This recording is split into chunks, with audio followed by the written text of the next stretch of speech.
Snow buried the Greywall Range in white silence. Yet on the South Road, two riders pushed through the wind. The lead rider sat rigid, as if carrying a verdict. Behind him, a man in gray held a document case that promised no mercy. High on the ridge, the cabin waited. Inside, a tall woman stood at the table.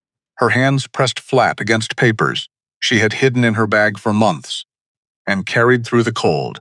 She did not glance at the door. Her eyes stayed on the man by the stove. He had not spoken in 3 minutes. Outside, the horses stopped. Boots hit frozen ground. Wind slipped through a crack in the wall and sighed. 3 deliberate knocks struck the wood.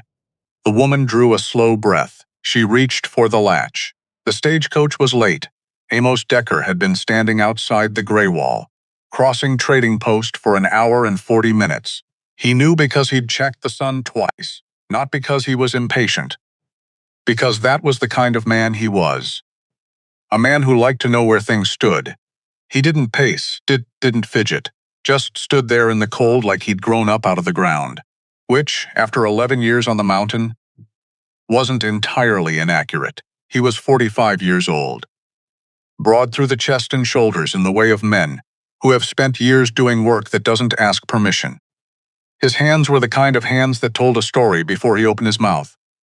Split open and healed and split open again. So many times the skin had taken on a different quality.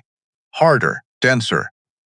Like the bark on the old-growth timber he cut above the Greywall Ridge, he was good at the mountain, good at the work, good at the silence. He was considerably less good at everything he was currently doing, which was waiting for a woman he'd never met. Wo's photograph he'd studied for 3 months. Wo's name he'd written down twice, because the first time his handwriting looked nervous, and he didn't want to start like that. Rowena Price, widow, 34 years of age. From the territories east of the Fallow River, the photograph had been taken from a distance, further back than most correspondence photographs. He'd noticed that. Told himself it was the agency's standard practice. Told himself it didn't mean anything. He'd been wrong about that. The sound came first, axles. Horses working hard on the last stretch of frozen road. The drivers low, exhausted cursing, carrying through the cold air, before the rig even came around the bend. Almost straightened. Not much. Just enough the stagecoach lurched to a stop. The driver climbed down without ceremony. The door opened. A merchant came out first, already arguing with the driver, before his feet hit the ground. Something about a trunk. Something about responsibility. His voice loud and aggrieved in the way of men who believe volume is the same as being right. Then a traveling preacher, old collar buttoned wrong on one side. He looked at no one and walked directly toward the trading post, like he already knew there was nothing out here worth seeing. And then she stepped down. She stepped down in stages, one foot finding the iron step, then the other. Then she had to duck her head through the doorframe. Not dramatically, not with any particular fuss, just with the quiet efficiency of a woman who has done this 10,000 times, and long since stopped noticing she was doing it. She straightened on the ground, stood still for a moment, while her eyes adjusted to the flat gray winter light. Amos Decker was 5 feet 10 inches tall. He was not a small man. Rowena Price was 4 inches taller than that. But that wasn't the thing. The height wasn't the thing, though he'd be lying to himself if he said it wasn't the first thing he saw. The thing was how she held it. She was built the way the old timber was built. Dense, load-bearing, made for endurance over elegance. Shoulders wide enough that the wool coat she was wearing, good wool, worn at the elbows, looked like it had been cut for someone else and altered down. Her hands, when they found the strap of the carpetbag she was carrying, were broad and capable in a way that made the bag look small.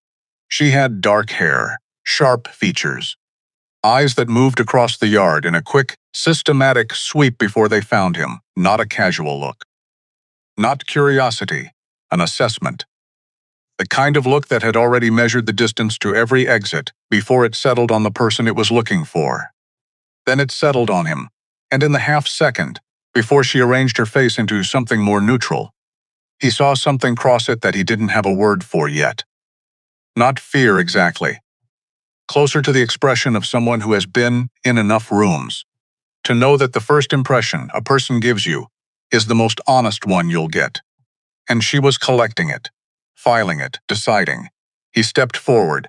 "Mrs. Price," she turned at his voice, fully, and she looked at him with those careful eyes, and he had the unsettling feeling of being read like a document. "Yes," she said, one word, low and even, "Amos Decker." He stopped a few feet away from her. He didn't extend his hand. Something about the way she was standing told him not to.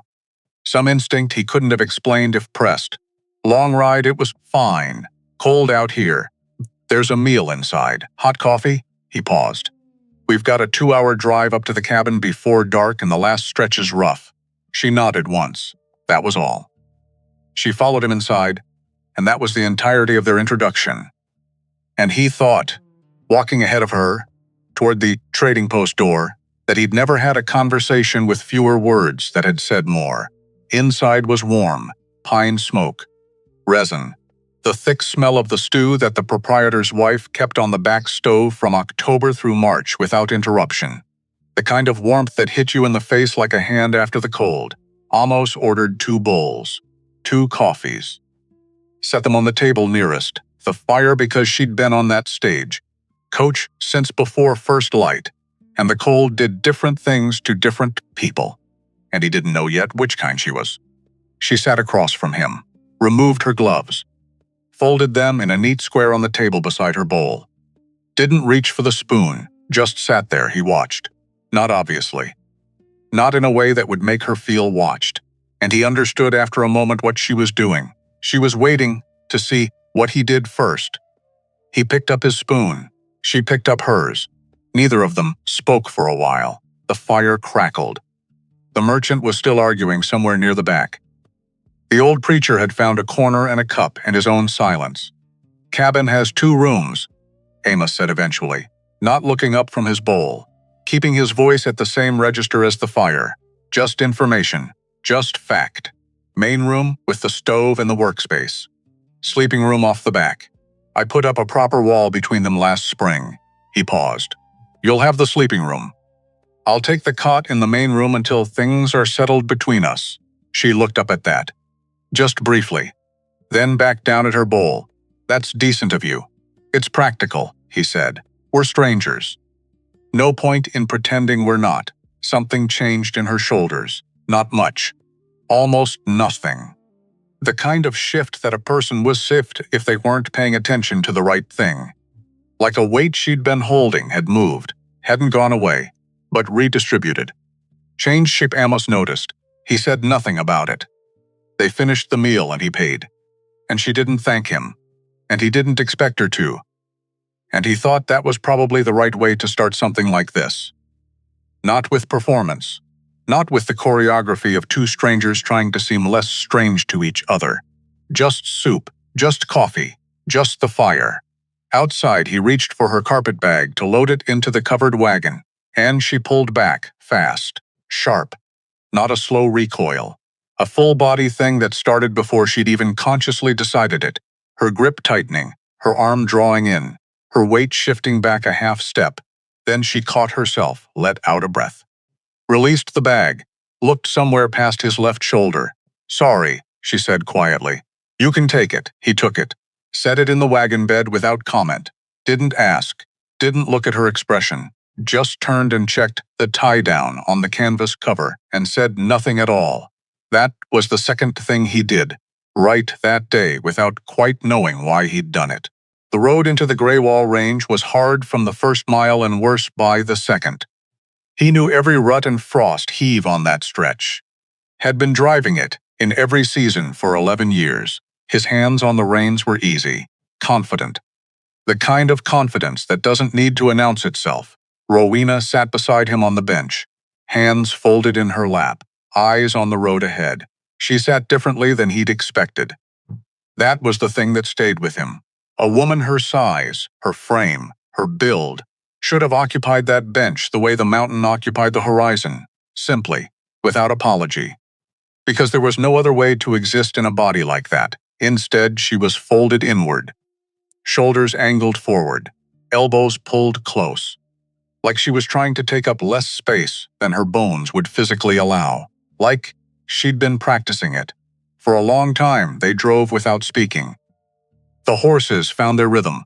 The cold settled over everything and turned the tree line silver, and the road ahead the color of old pewter. 40 minutes in, something in the timber to the left let go. A big branch, ice-loaded. The crack it made when it gave way was enormous. A rifle shot sound, splitting the silence wide open. Rowena's whole body lurched, not toward the sound, away and inward. Her arm came up, not outward in alarm, but up and over her own head, elbow bent, the geometry of someone shielding themselves from something coming down from above. It was over in less than a second. She lowered her arm, straightened, fixed her eyes forward, like nothing had happened. "Ice on the branches," Amos said. His voice came out mild, conversational, the same tone he'd used to mention the weather or the condition of the road. "Gets heavy this time of year." They let go all at once. "Sounds worse than it is, yes," she said. "I know." He didn't think she'd known. He thought she'd reacted the way a person reacts when their body has learned, carefully, over a long period of time, that loud sounds that come without warning are almost always followed by something worse. He didn't say that. He kept his eyes on the horses and let the moment pass and thought about what it cost a person to learn that lesson, and who had taught it to her. The light was nearly gone when they reached the cabin. Amos got the horses settled in the lean-to, fed, watered. He took his time because the animals came first and always had, and also because he was thinking. When he came inside, the cabin was lit. She'd found the oil lanterns by feel in the dark, found the matches wherever he kept them. Not obvious, not on the table. Tucked on the second shelf of the supply cabinet, where a person was to have to know to look or have to think like someone who put things away with intentions. She'd found both, lit 2 of them without being asked. She was standing in the middle of the main room, looking at the stove when he came through the door. "The firebox is low," she said. "I'll get it. I can." He looked at her. She was already moving toward the wood box beside the stove, her coat still on, her hands already capable. "All right," he said, and he let her. He watched, from the corner of the room, not making a production of watching while she built that fire. She found the kindling without looking in the wrong place first, laid it the right way, added the smaller pieces before the larger. She knew how a stove drew, knew how to read the damper, had the fire feeding and building in less than 8 minutes. Then she straightened up, wiped her hands on her skirt. Looked at him. "What needs doing before sleep?" "Nothing tonight," he said. "You've been traveling since before light. Rest is what needs doing." She looked uncertain at that. Not ungrateful, uncertain. Like rest was a concept that required some kind of permission she wasn't sure she'd been given. Like being still. Actually still, with nothing to accomplish and nowhere to be, was a thing that made her uncomfortable in a way she couldn't fully account for. "Sleeping rooms through that door," he said. He kept his voice even. Pointed to the back wall. Blanket chest at the foot of the bed. 2 quilts. Window latches from the inside. She picked up her carpet bag from where he'd set it by the door. "Thank you," she said. A pause then. Brief. Like she was deciding something, "Mr. Decker." "Amos," he said. "If you're willing," she considered it. He could see her considering it. The way a person tests a word before they commit to using it. "Amos," she said. Quiet. Careful. Like she was checking the weight of it.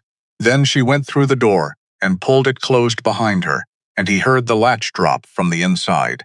He stood by the stove for a long time after that, warming his hands, listening to the mountain settle into itself the way it did when the temperature dropped another few degrees after dark, thinking about a woman who latched doors from the inside, and what that meant about every room she'd been in before this one. In the days that followed, he learned the shape of her absence before he learned much else about her. She was up before him. Not by a little, by hours. He'd come out of his cot at first light. The kind of first light that wasn't really light yet, just the sky deciding to try, and find the stove already going, coffee already made. And she'd be sitting at the table with both hands around her cup and her eyes somewhere past the window, Somewhere none of the rest of them could see. She'd hear him coming, pull herself back into the room, say good morning in that same low, even voice. Ask what needed doing today. She never asked what time it was. She never slept past the dark. She never sat idle. If there was no work he'd assigned, and he hadn't assigned much, didn't want to, didn't think that was the right foot to start on, she found her own.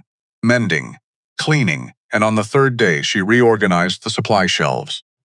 He came in from checking the north fence line and found her standing on the step stool he kept in the corner, moving tins and jars and wrapped goods from one place to another, with the focused efficiency of someone who had a system already built in her head and was simply installing it in a new space. He looked at the new arrangement. It made more sense than what he'd had, considerably more sense. 11 years of habit undone in an afternoon and improved upon. He didn't mention it. Because she wasn't wrong.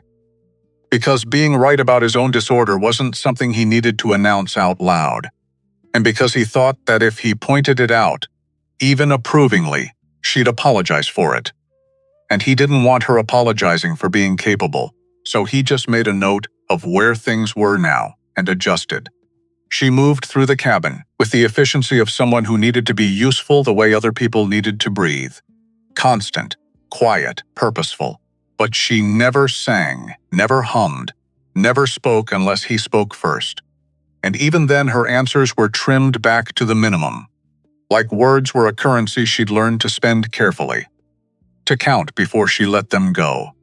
The thing he noticed most, the thing that sat in the back of his mind and wouldn't leave, was the way she moved around him specifically. She was always aware of where he was. Not nervous. Not trembling. Nothing so obvious as that. But there was a geometry to it. She positioned herself, so there was always a clear line between her and the door. She never let him be directly behind her for more than a few seconds. When he moved through the room, she tracked it, not with her eyes, with her body, the way a person tracks a sound they're not sure about yet. And she stayed low, or tried to.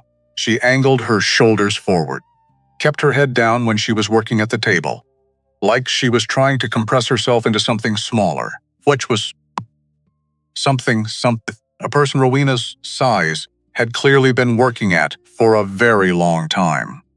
On the fourth day, he dropped a tin pan. He was reaching across the top shelf, misjudged the edge by half an inch. The pan went off the shelf and hit the floor with a crash that rang through the whole cabin, like a bell going wrong. He turned, round to say something, some apology, some explanation. Rowena was against the far wall, flat against it, both arms up in front of her face, shoulders raised, her whole body performing a geometry. He recognized after a moment as the shape of someone trying to make themselves a smaller target for something coming from above. Except there was nothing coming, just a tin pan on a wooden floor. She came back slowly, arms lowering one at a time, chest working with the effort of controlling her breathing. She looked at the pan on the floor, then at him. Her face was arranged into its usual composure. Her hands were not. "I'm sorry," she said. "I don't know why I..." "Don't," he said. It came out rougher than he meant. He saw her flinch at the sharpness of it. A small thing, a tightening around the eyes, and something in his chest pulled in a way that surprised him. He made his voice different. "I dropped it," he said. "That's my fault." She lowered her eyes. "I'll get back to the bread." "Rowena," she stopped. He waited until she was looking at him, not demanding it, just waiting. "You don't have to explain anything to me," he said. "Not now, not ever if you don't want to. I want you to know that." She stood with her back to him for a long moment. Then she picked up the bread dough she'd set aside, went on working, hands moving through the familiar motions. He picked up the pan, put it back on the shelf, went back to his own work. Neither of them said another word about it, but something had moved between them, barely detectable, like a single degree of change in the temperature of a room. You wouldn't notice it if you weren't already cold. He noticed. On the sixth day, she asked if she could walk the property line. He looked up from the harness he was conditioning. "Yes," he said. "Markers are painted red. Creeks on the eastern edge. The ice isn't reliable near the bank." So, stay 10 feet back from it, she nodded, pulled on her coat, her gloves, took the walking stick he kept by the door, without asking if she could, and went out. She was gone for 2 hours. When she came back, there was color in her face from the cold, pine sap on the sleeve of her coat, and for just a moment, the space of 2 or 3 breaths, she looked like a different woman. Like someone who had just been somewhere that was hers. Eastern tree line runs right up to the property, she said. Keeps the north wind off the cabin, he said. Good windbreak. She unwound her scarf. There's a fence post on the south-south side that's heaved, leaning a couple of inches. It'll pull the wire. Come spring, I've been meaning to get to that. I can straighten it, if you have a post pounder. He looked at her. You know how to set fence posts?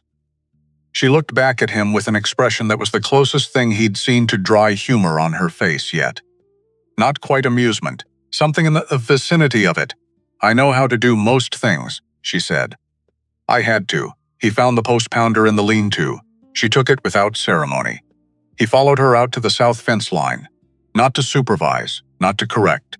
Just because he wanted to see how she worked when she wasn't being watched for performance. She set that post, the way someone sets a post. When they've done it many times and know the right order of things.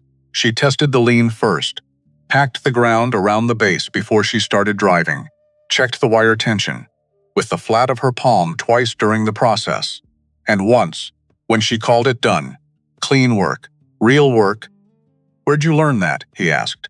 She handed the post pounder back. Didn't meet his eyes directly. Harlan's place, she said. When the hired men weren't available. It was the first time she'd said anything about her life before. The name. The place, he didn't reach for it. Good work, he said. And they walked back to the cabin, and neither of them mentioned it again, and he thought that was probably right. That night after supper, after she'd washed the dishes without being asked, after he'd dried them without offering to, after they'd fallen into the first unconscious rhythm of shared domestic life, she spoke from across the room without prompting. She did it that way. From a distance. He'd noticed it already. When she had something real to say, something that cost her, she said it from across the room. Like the space between them made the words possible. I came out here because there was nowhere else to go, she said. She wasn't looking at him. She was looking at her hands in her lap. I want you to know that. I'm not trying to deceive you about what I am, or what I can offer. He set down the map he'd been updating. Turned toward her. Didn't move from his chair. What are you? He asked, not unkindly. Genuinely, like it was an honest question that deserved an honest answer. She was quiet for a long moment. Careful, she said finally. Tired. And probably more trouble than you paid for. I didn't pay for anything, he said. I paid a fee to an agency. I didn't pay for a person. She looked up at him then, really looked. Held his gaze for longer than she had since she'd arrived. Like she was checking something, weighing it. That's a fine distinction, she said. It's the only one that matters, he said. You're not property. I want to be clear about that from the start. If this arrangement doesn't suit you, for any reason, no explanation required. You tell me and we work out what else can be done. You're not trapped here. Something moved across her face. Fast. Complicated. Gone before he could put a name to it. You don't know me, she said. You might feel differently once you do. Might, he agreed. But I don't think so. She looked down again. Why not? He thought about it honestly. Gave it the weight it deserved. Because the things I've watched you do this week, he said. The fire. The fence post. The supply shelf. Which is, for the record, a significant improvement, and I'm not going to pretend it isn't. A pause. The way you read the horses in the morning before you read anything else. Those aren't the things of a woman who's difficult. Those are the things of a woman who's been capable and alone for a long time. Her jaw tightened. Very slightly. Yes, she said. For a long time, the stove ticked. The wind worked at the north wall. The lamp between them. Burned Stardy's picked up his map. She picked up the mending she'd set down.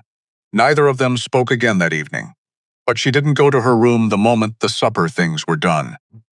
She stayed in the main room until the lamps burned low. reading from the small shelf of books beside the stove. She'd asked, the second day, if she could, and he'd said yes, and she'd treated them like they were rare objects, which maybe they were to her. Amos, who had lived alone long enough to understand the difference between someone tolerating a space and someone beginning, carefully, incrementally, to occupy it. Amos noticed, said nothing. Thought that was probably right. On the 9th day, he came in from the north trap line to find her at the stove, her back to him. Her right sleeve pushed up past the elbow. She was working something stubborn off the cast iron with a stiff brush, her attention fully on the task, and she hadn't heard the door. He was hanging his coat when he saw it, her forearm. The bruise was old, not fresh. The edges had gone yellow, the way bruises go yellow when they're healing. But the center of it was still deep, still dark. The deliberate shape of fingers pressed hard into skin. He knew what bruises looked like. He'd been doing rough work for 30 years. He knew the bruises that came from work, from accidents, from the kind of careless contact that happened when people moved through the world without enough space. This was not that. This was the shape of a grip, a deliberate grip, applied with intent. And here was the thing that landed in his chest like something heavy, to leave a mark that deep on an arm that size, the muscle, the density, the sheer physical substance of Rowena's forearm. Required a force that was not incidental, required a force that someone had thought about, had learned to calculate, had applied with the specific knowledge of what it would take, and there were older marks beneath it, underneath the yellow-edged bruise. If you knew how to look, there were the greenish shadows of things that had healed before this one was made. Like history written on skin, each one, its own season. She heard him stop moving. She looked over her shoulder, and when she saw where his eyes were, she turned back to the stove and pulled her sleeve down in a single smooth motion. The practiced, automatic motion of something done 10,000 times. So many times it had stopped requiring thought. Her shoulders went rigid. The back of her neck, where her hair was pinned up, went tight. "Supper will be ready in an hour," she said. Her voice didn't shake. Amos stood in the middle of his own cabin, with his coat half off his shoulders and the cold of the mountains still on his skin. He looked at the back of her head, her straight spine, the rigid set of her shoulders. He thought about all of it, the latched door, the geometry of how she moved through rooms, the arm that had flown up to cover her head at the sound of a branch in the cold, the way she waited before she ate, the way she'd flinched at the edge in his voice when he dropped the pan. He thought about the word careful, about what it actually cost to learn that kind of careful, about who teaches it to you and over how long. He put his coat on the hook, walked to the wood bin, started filling it. Slow, steady, letting the sound settle in the room, letting her hear that he was moving away from her, not toward her, that he wasn't going to make her pay for having been seen. He let the silence run for a moment. Then he straightened and looked at her profile. Rowena. She kept her eyes on the stove. "Who did that to you?" She didn't answer, didn't move, didn't speak, didn't seem to breathe. Just stood there with her hand flat against her own sleeve, and silence in up between them, stretched tight. He didn't push. He stayed where he was and waited, because he'd learned in 9 days that pushing her was like pushing a door that opened the wrong way. The harder you leaned, the more firmly it held. You didn't force a door like that. You stepped back, found a different angle. Waited. "Finally," she said, "supper will burn if I don't watch it." "All right," he said. He went to the table, sat down, didn't say another word, but she knew he'd seen. And he knew she knew he'd seen. And that knowing sat between them for the rest of the evening, like a third presence, that neither of them acknowledged out loud. She served the meal with her sleeves down to her wrists. She sat across from him and ate with the same careful economy she brought to everything. When he passed the bread, without being asked, she took it and said, "Thank you." He said, "You're welcome." To anyone watching, it would have looked like an ordinary meal between two ordinary people, learning to share a table. But her left hand stayed flat on her thigh for the entire meal, not eating, not resting, pressed flat, like she was holding something down. He washed the dishes that night, didst ask. Just stood up and went to the basin and washed them. She stood in the middle of the room and watched him do it. He could feel her watching, feel the surprise in it, and the something else underneath the surprise that he wasn't going to name yet. You don't have to do that, she said. I know, he said. He kept washing. She went to her room. He heard the latch drop. He stood at the basin for a long time after, looking at the water going cold, thinking about a woman who had learned to pull her sleeve down faster than the eye could track it, thinking about what it meant that he'd stopped being able to think about much else. The next morning she was up before him, same as always, but different. She had the look of a woman who hadn't slept, who had been somewhere else all night and come back changed. Her eyes were careful in a new way, not the watchful careful of the first days, the constant low-level monitoring of the room. This was deeper. The careful of someone who has been thinking very hard about a single thing and hasn't resolved it yet. He poured his coffee.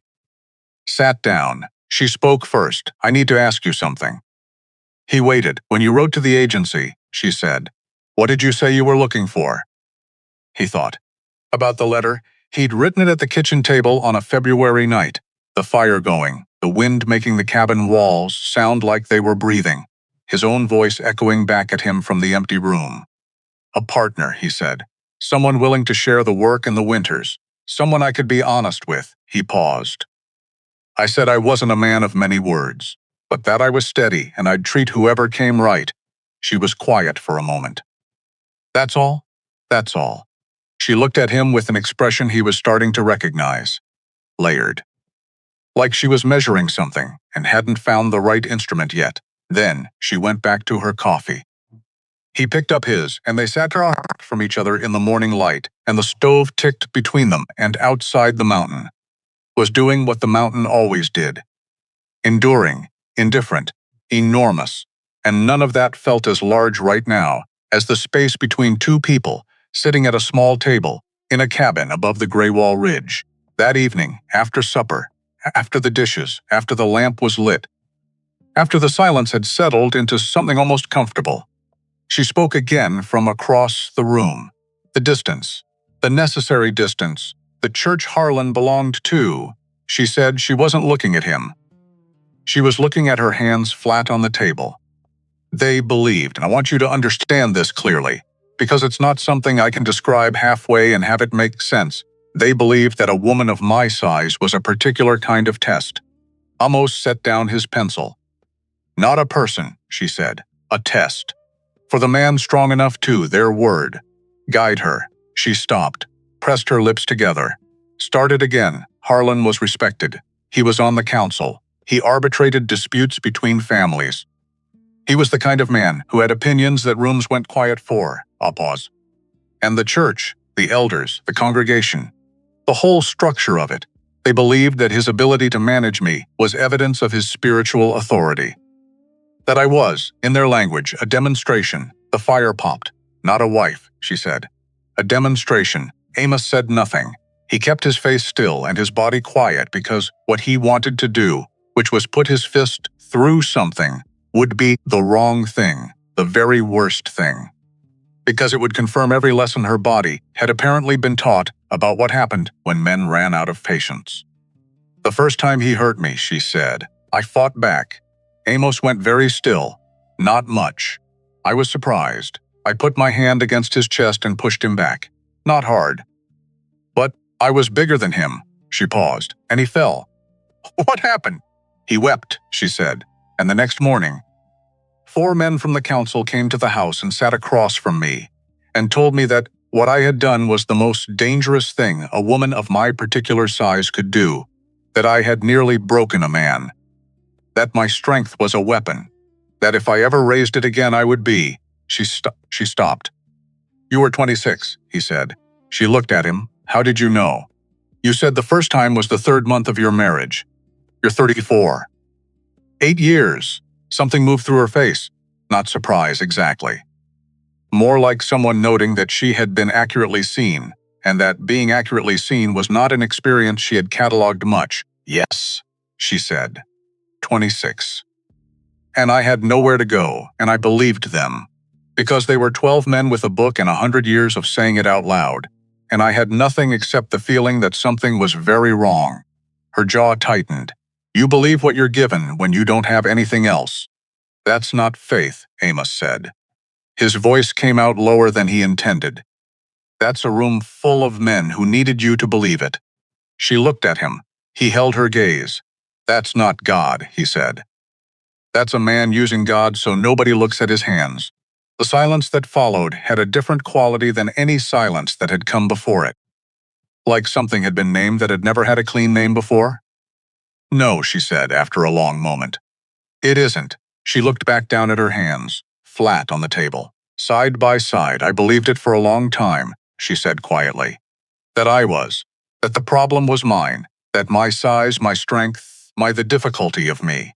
That all of it required management, and he was the one doing the necessary thing, she exhaled. I find that the hardest part to say. You were given a language, Amos said carefully. Before you had any other language to use. That's not belief. That's what they did to you before you could do anything different. She stared at him.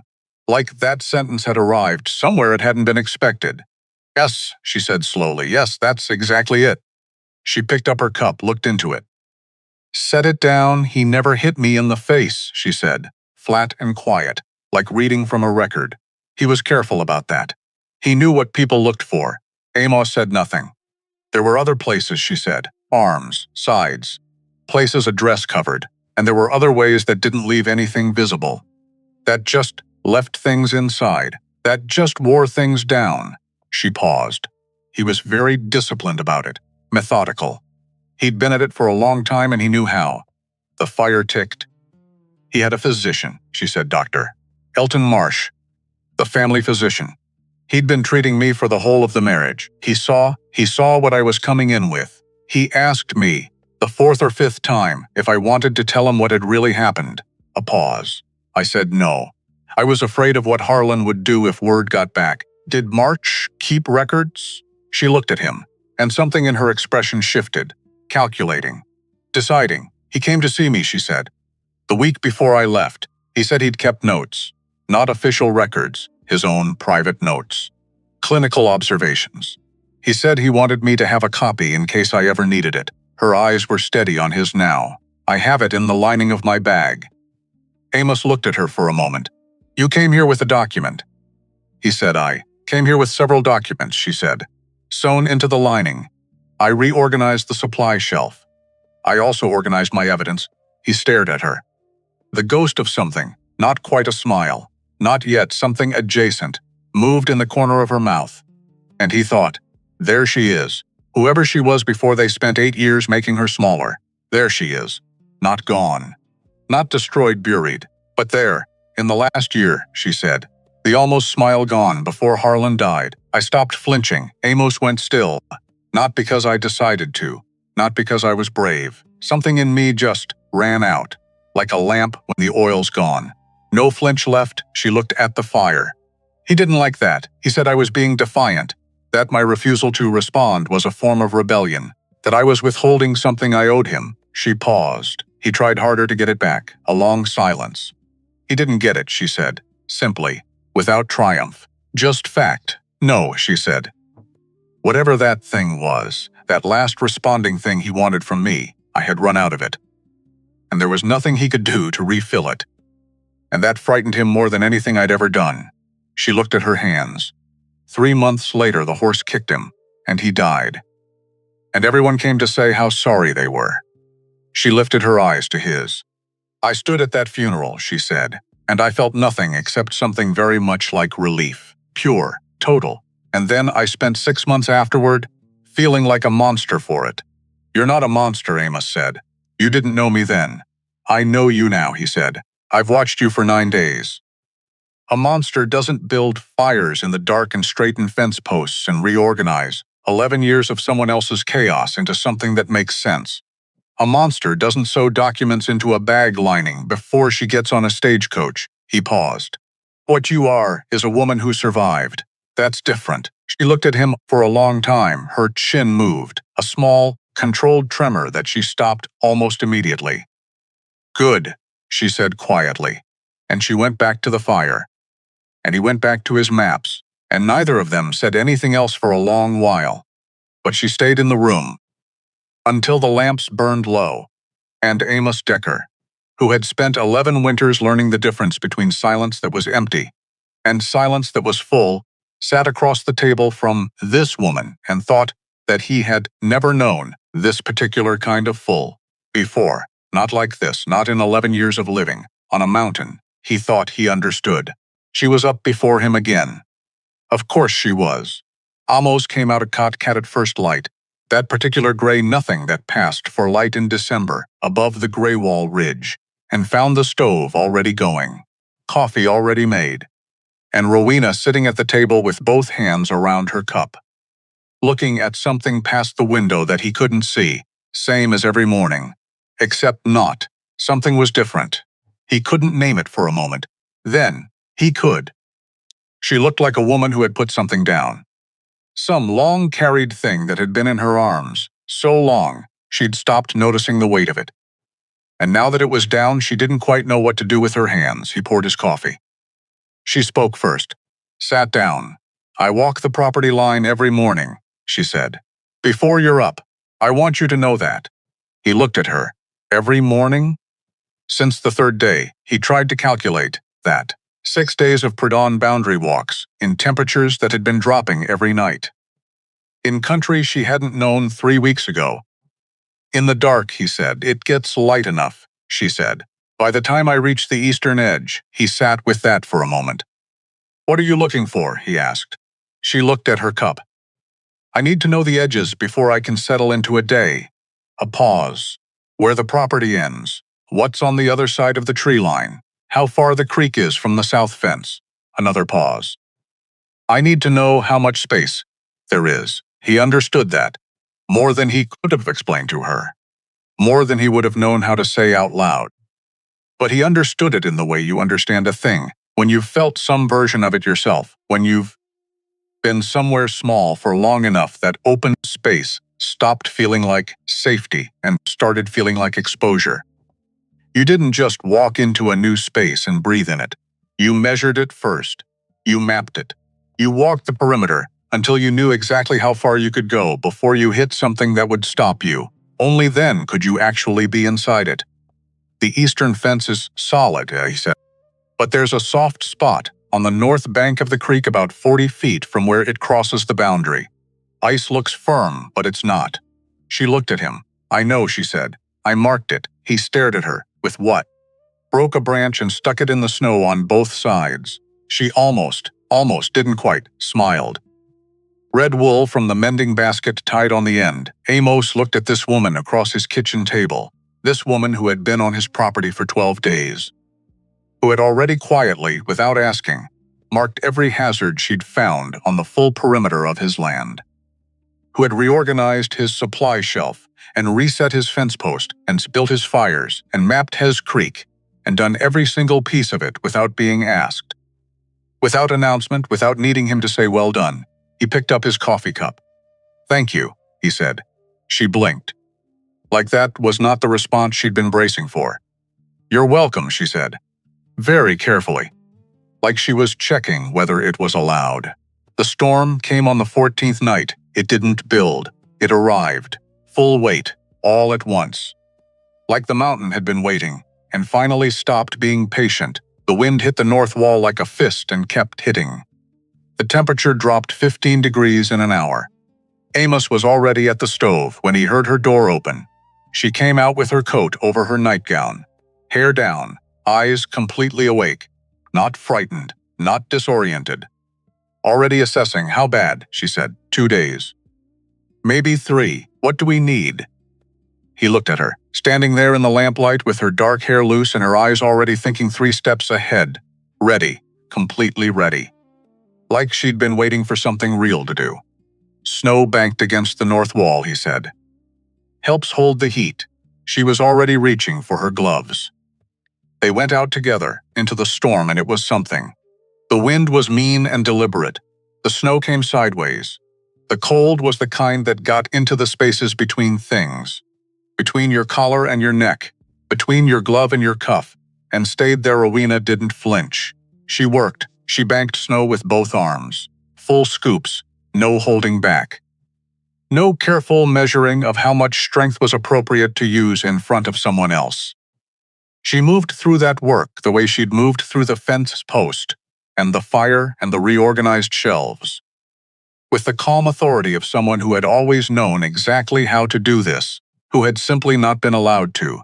He watched her from the corner of his eye, the arc of her arms, the power behind it. The clean efficiency of someone using their body the way it was actually built to be used, not holding back, not apologizing, not making herself smaller, to fit inside someone else's idea of what she should be, just working. He found himself thinking, there it is again. That thing he'd seen flash across her face on the 9th day, the real thing, the undimmed thing. And it was, well, he went back to his own shoveling. The storm ran 2.5 days. They fell into a rhythm like water finds level. Without discussion, without negotiation, he tended the horses at dawn and midday. She kept the stove from ever going low. Not once in 60 hours did the main room drop below what a person could tolerate without a coat. He cut wood from the stacked supply. She split what he cut when the supply got ahead of itself. They traded watch on the north wall. Where the chinking was oldest, she didn't complain, not once. Not about the cold that crept through every gap in the walls. Not about the way the wind found the window seam in the sleeping room and whistled all night. Not about the fact that they were effectively trapped together in 400 square feet, with nowhere to look. That wasn't the other person. On the second afternoon, trammed inside, Amos spread his maps on the table. Something to do with his hands. Something that looked purposeful, even when the actual purpose was just to have somewhere to point his eyes that wasn't at her, because he kept looking at her, which was. He needed to stop doing that. He bent over the maps and updated his notations on the north trap line. Made a note about the fence post markers near the creek. Adjusted his seasonal numbers. After a while, she leaned forward and looked at the map nearest her. What's the marking here? Beaver Run. Produces well in early winter. Goes quiet by February when they go deep. She studied it. Traced a line with her fingertip, not quite touching the paper. Like she was being careful with something that mattered. You draw these yourself? Every year. Started when I first came up. Add to them each season. She was quiet for a moment. Do you love it? She asked. The mountain. She looked up immediately after saying it, like she'd surprised herself. Like the question had come out before she'd cleared it. Sorry, she said. That's… No, he said. He thought about it honestly. The way he thought about most things, without rushing, without performing an answer he thought she wanted to hear. Yes, he said. Not the easy kind of love. The kind that's cost you something. The kind where you know exactly what it's taken from you, and you still wouldn't leave. She looked at him for a moment, then back down at the map. I've never loved a place, she said. What did you love? She went very still. Long enough that he thought she wasn't going to answer. Then, quiet mornings before anyone else was up. A pause, reading. When I was allowed books, another pause, smaller. The smell of bread when it's right. That specific moment right before it's done. Those aren't small things, he said. She looked at him. Harlan thought they were. Harlan was wrong about most things. She blinked. He said it the same way he'd say the road is icy or the east fence needs checking. Flat. Factual. No performance in it. And she didn't argue, didn't qualify it, didn't rush to soften it. She just said yes, one word. And went back to the map. The second night of the storm, she spoke from across the room again. Because that was her way. Distance first. Space to retreat if the words came out wrong. In the last year, she said. The last year of the marriage. I told you. I stopped flinching. Yes, he said. I want to tell you something else about that.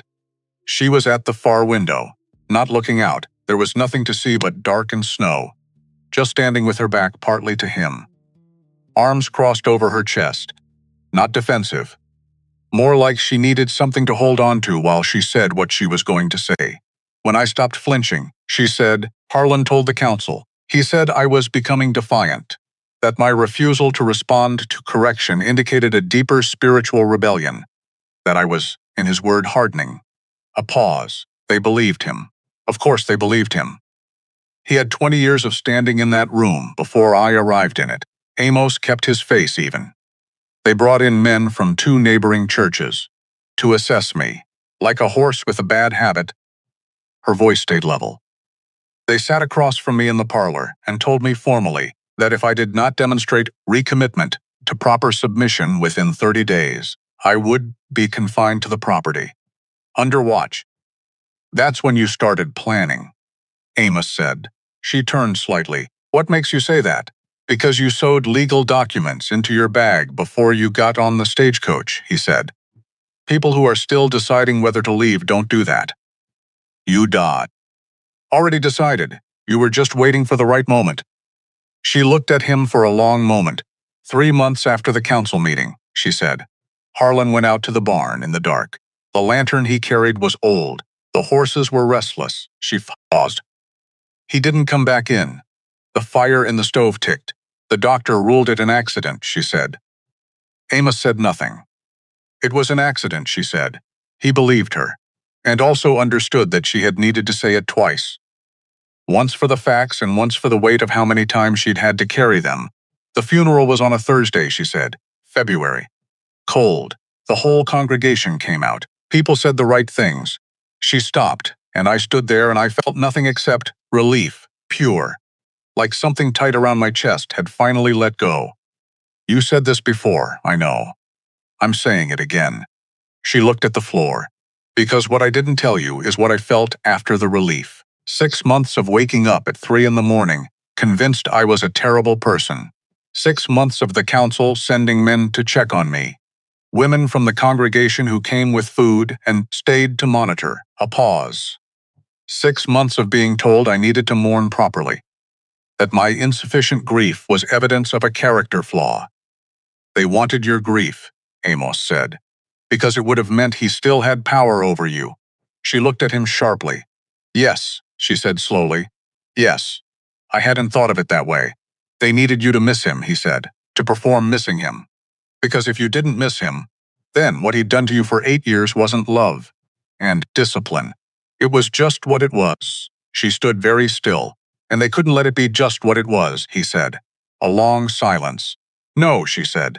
They couldn't. She moved back to the table, sat down, wrapped her hands around her cup, even though the coffee in it had been cold for an hour.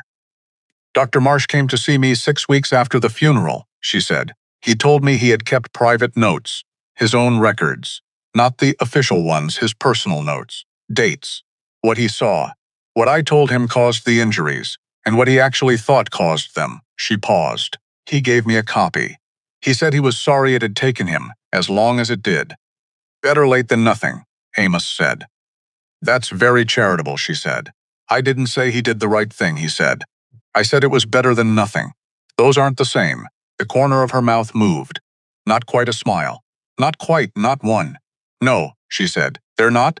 3 days after the storm lifted, the sun came out. Real sun. The kind that hit the snow and made the whole mountain look like something had been set on fire very quietly. Rowena stood in the cabin doorway for a full minute, just looking at it. Amos watched her from inside. The way the light hit her face. The way she looked standing in a doorway she fit through without ducking. He'd noticed that she'd stopped ducking. Not on day 1 or day 2, but sometime in the 2nd week she'd simply stopped performing the duck that the door didn't require. Small thing. Not small. The south fence needs checking, she said, still looking at the snow. The storm will have heaved something. Probably, he said. I'll take the post pounder. I'll come with you. She looked over her shoulder at him. You don't have to, I know, he said. They went out together and spent 2 hours on the south fence line. 2 posts heaved. 1 wire pulled wrong at the corner. She worked the posts and he ran the wire, and they moved around each other, with the ease of people who had figured out, without discussing it, how much space they each needed to work well. She drove a post with the full weight of her body behind it. Clean, efficient. No apology in it. He handed her the wire tensioner without being asked. She used it correctly without being shown.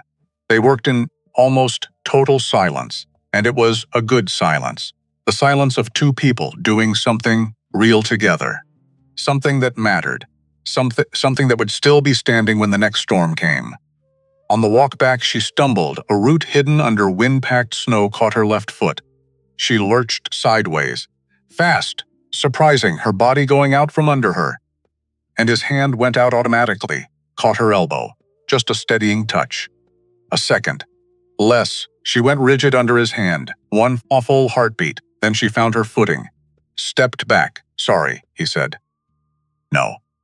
She pulled in a breath, steadied herself. No, I lost my footing. Thank you. They walked the last quarter mile without speaking, and when they got back to the cabin, she went inside, and he stood in the yard for a moment and looked at the sky and breathed. Because his hand had been on her arm for less than 2 seconds, and he was still thinking about it. Which was, he needed to think about something else. That afternoon, she came to the cabin door and said his name while he was splitting wood behind the lean-to.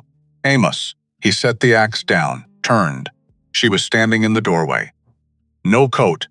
She'd come out without thinking about the cold, which meant something was on her mind that had crowded the cold out.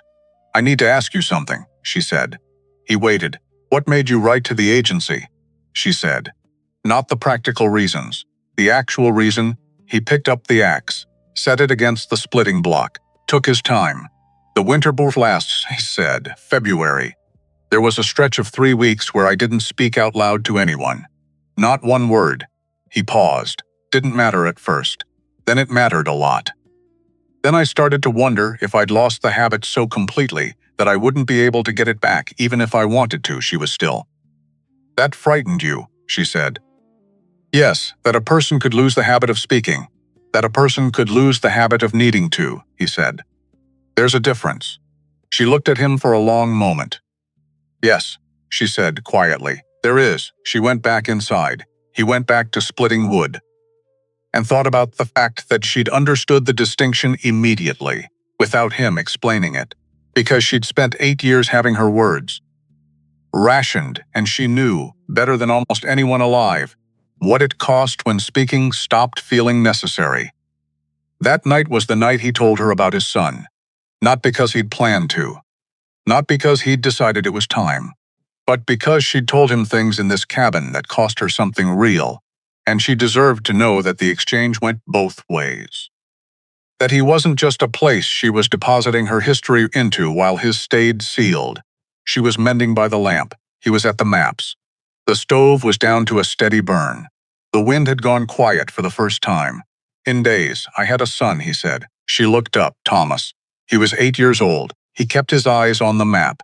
12 years ago. Fever, in the deep of winter. The road was closed. The doctor couldn't get through for 4 days.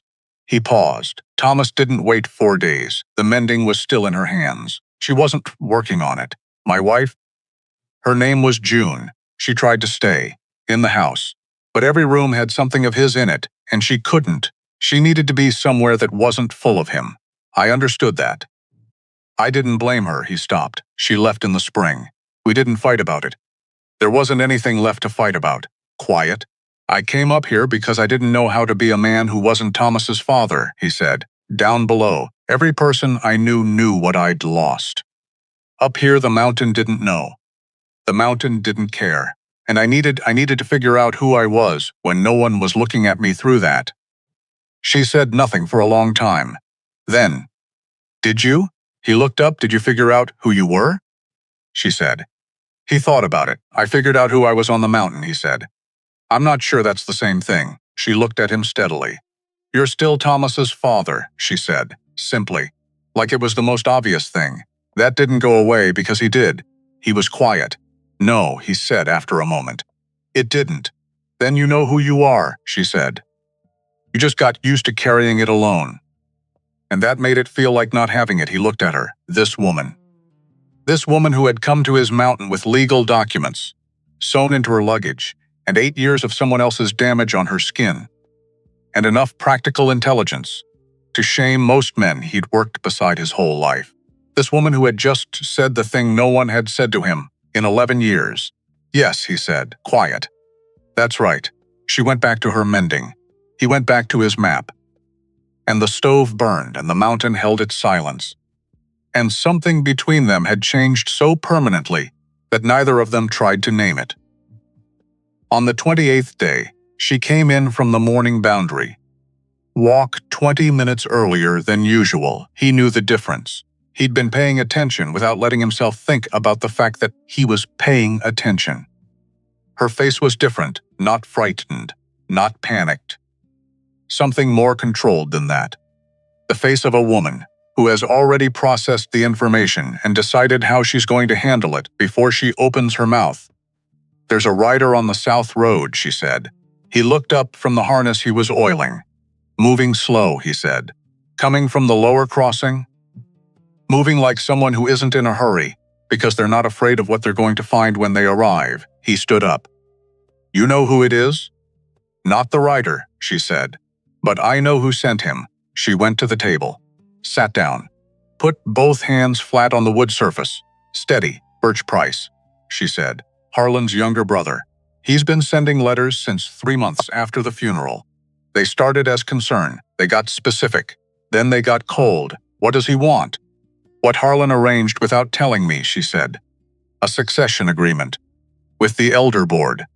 He signed a document 3 years into our marriage, using our joint property as collateral. That would transfer stewardship of the land to the council in the event of his death, provided I remained in the community. She paused.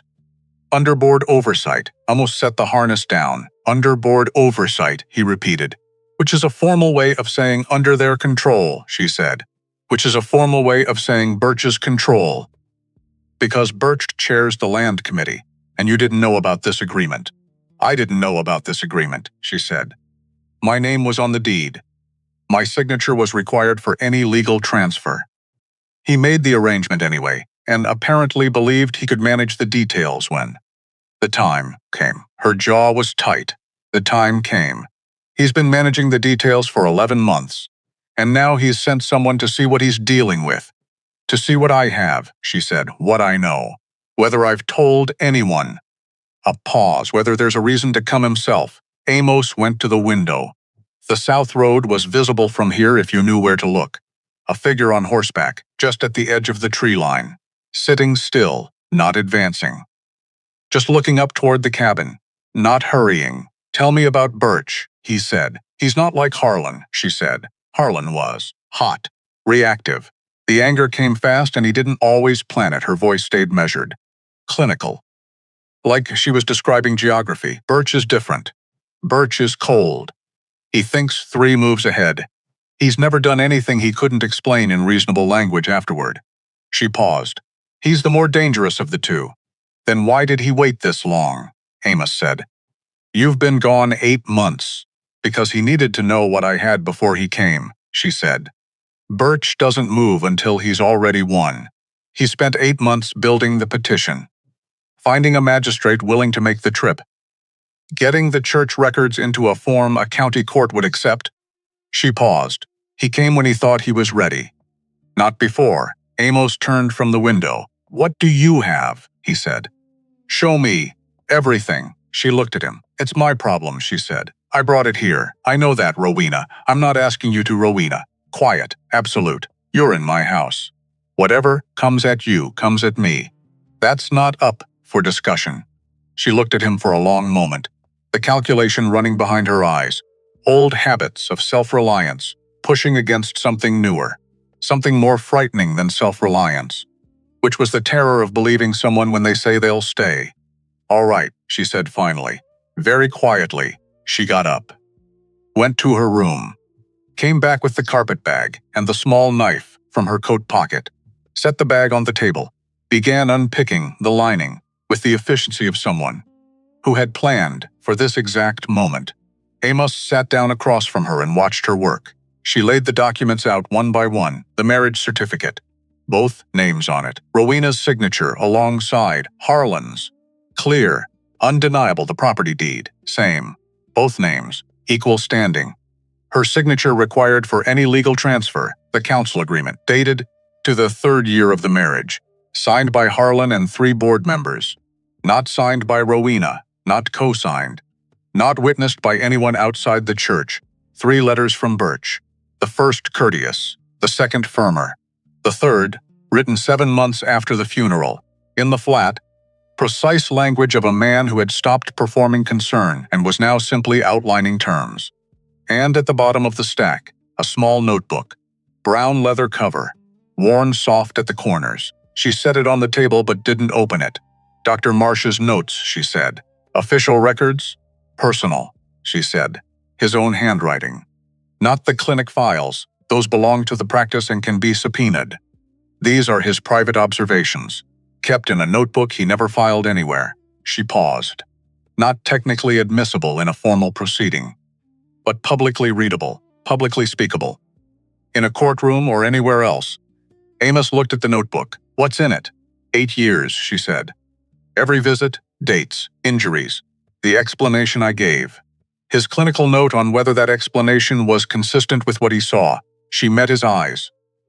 In most cases, his note is inconsistent. Amos picked up the counsel agreement. Read it slowly. Set it down. Picked up the last of Birch's letters.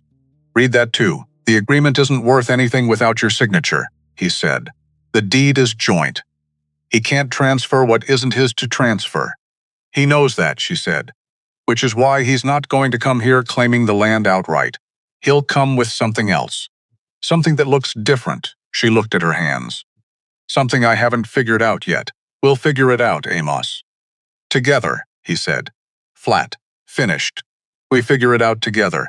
She looked at him for a long moment.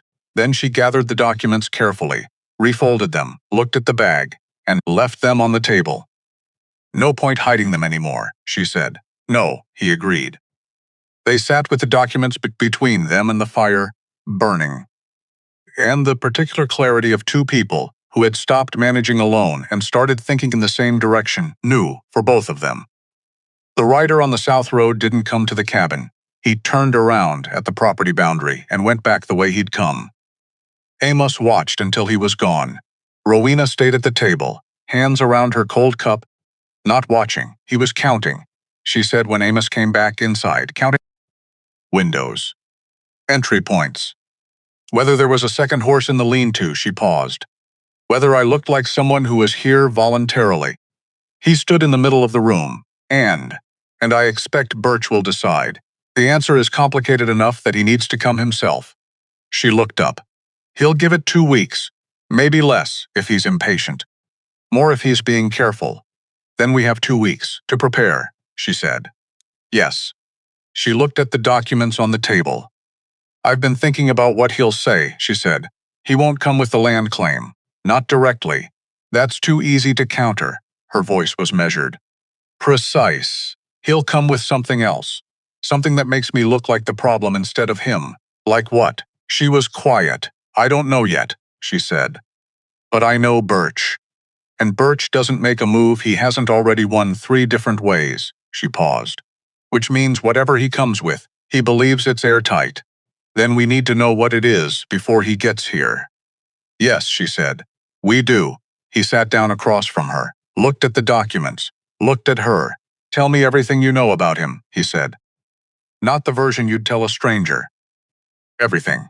She looked at him for a moment. Then she started talking, and he listened. The way he listened to the mountain when it was telling him something important. Completely. Without interrupting. With deciding, he already knew the end of the story. The lamp burned between them. The stove held its heat. And outside the mountain, waited, enormous and indifferent and full of winter, while inside the cabin 2 people sat across a table covered in documents and built, without naming it, something that would need to hold. 4 days later, Amos left for the North Timber. He'd been watching the deer run above the ridge since October. The window was closing. Another 2 weeks and the trail would be buried until March. He told her at breakfast. Told her he'd be gone a day and a half, maybe 2 if the weather moved. She looked at him over her coffee cup. Go, she said. You'll be Amos. She gave him the look, the flat, capable look. Go. He packed what he needed, checked the wood supply, left the rifle on the hook inside the door, not the field rifle, the cabin rifle, the one that loaded faster. Told her how. She watched him demonstrate, asked one question. Remembered the answer he left before first light. She stood in the doorway and watched him go until the dark took him. Then she closed the door and did not latch it. She noticed that. She stood there for a moment with her hand on the door and the absence of the latch, click sitting strange in the air. Then she turned around and looked at the empty cabin. It was quiet, not empty quiet. Not the hollow quiet of a place that had never had anyone in it. Just one person had left it, and she was still here. And the space between those two things felt different than she'd expected. She'd been alone before. 8 years of a particular kind of alone. The alone of being in the same room as someone, and being invisible. The alone of having your words rationed, and your movements watched, and your sighs treated as a problem that required ongoing management. This was not that.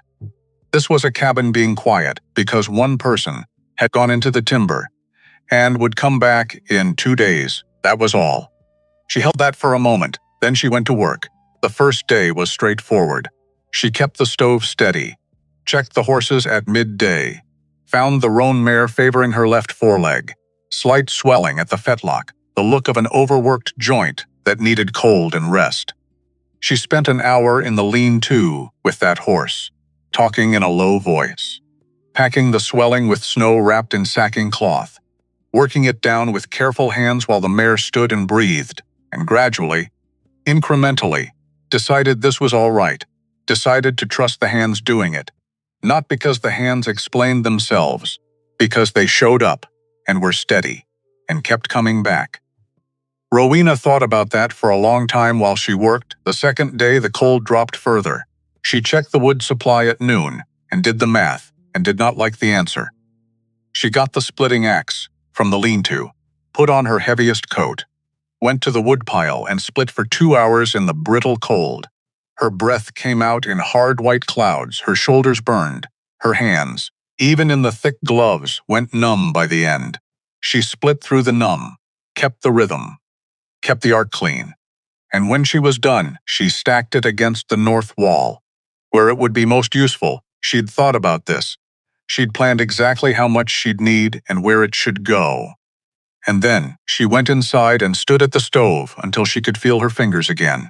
She was not afraid. That was the thing. She was cold. She was tired. She was alone on a mountain in the deep of winter with one coming. And she did not know exactly what he was coming with. And she was not afraid. She didn't know exactly when that had changed. Somewhere between the boundary walks and the night she'd shown Amos the documents, in the afternoon, they'd reset the fence posts in the cold. Something had shifted, not healed. She wasn't going to call it healed, but reorganized, fundamentally, at the level of structure, like something that had been braced for impact for so long it had forgotten any other posture, and was now, slowly, carefully, learning to just stand. She heated her supper, ate alone at the table, ride by lamplight until the oil burned low. One of Amos's books, a survey of the Western Territories, not what she'd have chosen, but full of enough geography and history to keep her mind moving. She went to her room and did not latch the door. She noticed that too. She stood in the dark of the room for a moment, looked back at the open door, the dark rectangle of it. The main room beyond with the stove's light in it. She left it open and got into bed and lay there in the dark listening to the sound of the cabin. The stove's tick, the wind working at the eaves, the distant sound of the horses settling in the lean-to, and for the first time, in longer than she could precisely remember, the size of the room around her felt like a good thing, real, generous, unheld. She breathed and was not afraid and went to sleep. He came back in the late afternoon of the second day. She heard the roan nicker from the lean-to first, then the sound of something heavy moving through the timber at the edge of the property. She put another piece of wood in the stove, went to the door. He came out of the tree line with a mule deer across his shoulders, moving with the deliberate, grinding stride of a man who had been running on the last of something for a while, and was only now in sight of somewhere safe enough to let himself feel it. He got to the yard. Stopped, stood, with his head down, breathing. She was down the steps before she'd decided to move. Set it down, she said. He looked up, gray-white with cold. Ice in his beard. The look of a man who has held on, past the point where holding on was easy and is only now, in this moment, allowing himself to feel the full weight of it. I'm all right, he said. I know, she said. Set it down first. He lowered the deer to the snow. His knees bent as he did it, not quite buckled. Close enough. Come inside, she said. The deer needs. I'll do the deer, she said. Come inside first. He looked at Amos. She said his name the way she said things when she'd decided. Level, final. Come inside. He came inside. She sat him at the table and put coffee in front of him, already made. She'd made it fresh when she heard the horse. And she pulled his outer coat off herself because his hands weren't cooperating yet. Stiff with cold, clumsy at the buttons, she hung the coat by the stove, got his gloves off, looked at his hands. Red and stiff, but nothing worse. She went to the water basin, filled it with cool water. Not warm, not yet, cool first. That was right. She knew that was right and set it on the table and put his hands in it without asking permission. He sat there and let her. The roan's fetlock was, she said, working the warmth back into his hands. Matter of fact. The same voice she'd used to report on the fence posts. I packed it yesterday. It's down this morning. Good. I split 2 hours of wood yesterday afternoon. There's enough to carry us through the week without counting. Good. The deer needs to be processed before dark. I know. When you're warm enough to be useful, she said, we'll do it together. Until then, drink your coffee. Something moved through his face. Slow, complicated, not funny and also a little bit funny. You're giving me orders, he said. Observations, she said, not looking up from his hands. You're a reasonable man. You'll reach the same conclusions. He looked at his hands in the basin. He looked at her bent over them. How are you? He said. Quiet. She paused. Not long. Just enough to give the question the honest answer it deserved. I'm good, she said. I split wood. I treated your horse. I read half of that territory survey. She kept working his hands. I left the bedroom door open last night. He went very still. She kept her eyes on his hands. I noticed it in the morning, she said. I thought you should know. He said nothing for a moment. Then, very quietly, That's good, Rowena. Yes, she said. It is. She released his hands, stood up, got her coat. Are you warm enough to come out? Give me 5 minutes, take 10, she said. The deer isn't going anywhere. She went outside and looked at the deer and made her assessment. She'd processed game before, on Harlan's property, when the hired hands weren't there, which was often, because Harlan didn't pay on time, and men who didn't get paid on time had a way of drifting off. An old hand named Cutter had taught her. He'd said she had better instincts for it than most men he'd worked with. Harlan hadn't liked hearing that. Cutter had been right. Amos came out in 8 minutes, color coming back into his face, steer deer on his feet. He came to stand beside her and looked at the deer, and then at her. You've done this before, he said. Yes, she said. She held out her hand for the skinning knife. After a moment, he put it in her hand, and she got to work. They processed that deer together in the cold, late afternoon light. She took the hindquarters. He took the shoulders. They worked with the easy efficiency of two people who had figured out the language of shared physical work, when to move, when to hold, when to hand something across without asking. At one point, she hit a section of hide that was pulling wrong. She swore under her breath. Short, sharp. A word she had never said out loud in front of anyone in her entire life. She felt Amos look at her sideways. Don't, she said. I didn't say anything. You were about to. I was going to say your technique on the hindquarters is better than mine, he said. That's all. She looked at him. He was telling the truth. She could tell. Cutter taught me, she said. The hired hand. He said I had good instincts. He was right, Amos said. She went back to work, after a moment. I want to learn to shoot. He looked at her. Properly, she said. Accurate and reliable. Not just handling the rifle. All right, he said. No hesitation, no qualification, no question about whether she was sure. Just, all right. The way a person says all right to someone making a reasonable request about their own life. She heard it, the quality of it. She went back to work, and didn't say anything else, and didn't need to. That evening she helped him with something he hadn't asked for help with. He was working on the harness. The one he'd set aside twice now, the secondary strap that needed oiling, and a new buckle. And she sat down across from him and picked up the strap, without asking. Began working oil into the leather with her thumb. They worked side by side, without speaking.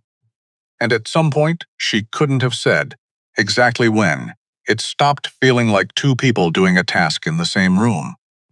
It started feeling like something else, something that didn't have a name yet. Something that both of them could feel, and neither of them was going to be the first to name. Because naming it made it real in a way that was terrifying. Because what was terrifying, specifically, was that it felt already real. Had felt real for a while. And she didn't know what to do with that. She kept her eyes on the Lamas. She said, when you wrote to the agency. You said you wanted a partner.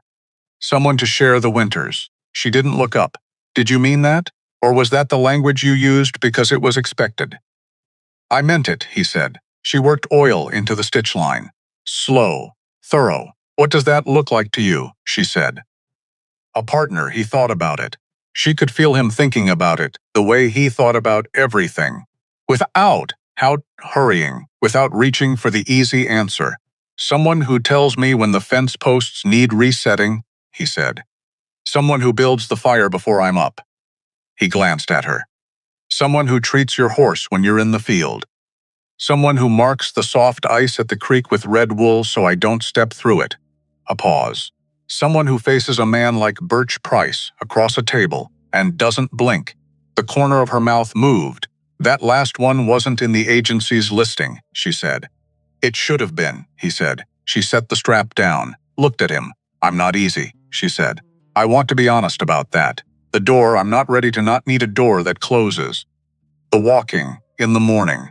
The way I sit in rooms, she stopped. Those things are part of me right now, they may be.